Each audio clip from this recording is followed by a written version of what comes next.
9 moments that defined Michael Schumacher's career. Michael Schumacher's career is remarkable not only for the success he had, but for the way he went about achieving it. Here are 9 moments that defined one of the sport's all-time great drivers. Qualifying 7th on debut, Spa 1991. When Bertrand Gachot was imprisoned for assaulting a taxi driver before the Belgian Grand Prix, Jordan needed a replacement. That driver was Michael Schumacher, a highly rated young German who'd been successful in junior formula and in sports car racing. He shocked the grid when he qualified a sensational 7th, 4 places ahead of his experienced teammate Andrea de Cesaris. Unfortunately, his inexperience with F1 cars led him to burn out his clutch at the start, and he retired before the end of the first lap. Despite the issues, his talent was obvious, and by the next race at Monza, he'd been snapped up by Benetton. Winning races at any cost. Spa 1995. Schumacher's drive in the 1995 Belgian Grand Prix was incredible. He'd started 16th but brilliantly stayed on slicks during a rain shower to shoot up to the front, and then managed to prevent Damon Hill from passing him even though he was significantly faster. Damon wasn't happy about some of Schumacher's driving tactics in the race though, claiming he'd been physically muscled off of the track at some of the high-speed corners. Schumacher thought a bit of contact was acceptable in the conditions, but the stewards disagreed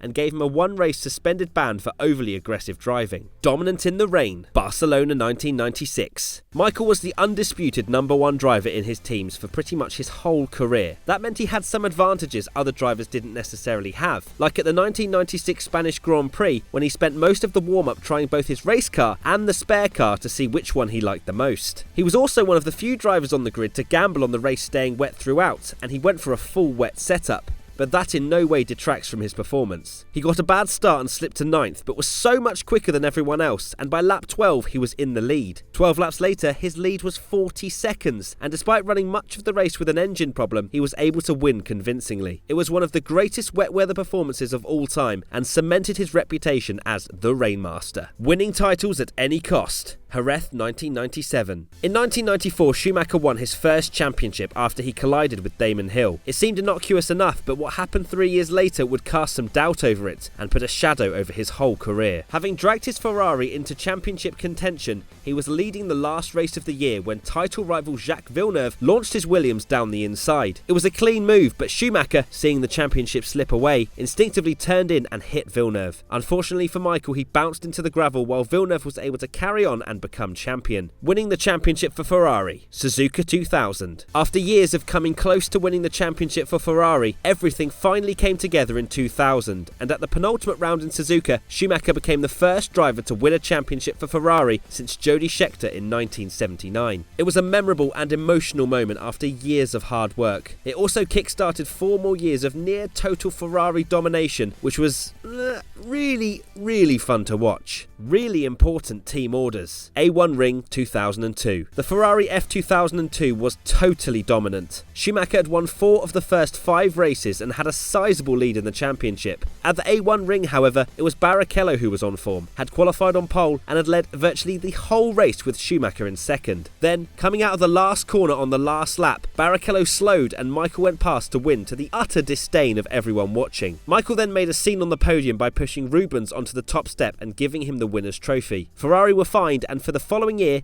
team orders were banned. A ridiculous strategy. Magny-Cours 2004. An intentional 4-stop strategy was unheard of, yet that's exactly what Schumacher and Ferrari did at the French Grand Prix in 2004. Although the Ferrari F2004 was one of the most ridiculously dominant F1 cars of all time, that year's French GP was being controlled by the Renault of Fernando Alonso, who had qualified on pole and led most of the race. Ferrari knew that the best way to get ahead at Magny-Cours, where it was hard to overtake and the pit lane was short, was through strategy, so they switched to an unorthodox 4-stopper. It worked. Schumacher won the race, and F1 fans everywhere just had to accept how seemingly unbeatable the combination of Schumacher and Ferrari had become. It was his 9th win in 10 races. A last hurrah. Interlagos 2006. For all his championships, his dominant victories, his prowess in the wet, his incredible speed, and his cunning racing brain. If there was one area where people thought Schumacher might be a bit weak, it was his racecraft. In his last Grand Prix, he put those suggestions to bed. An outside chance of winning the championship turned into a virtual impossibility when he suffered a puncture in the opening laps and dropped to last. From there, everyone was treated to an absolutely scintillating recovery drive as Schumacher recovered to 4th place by the end,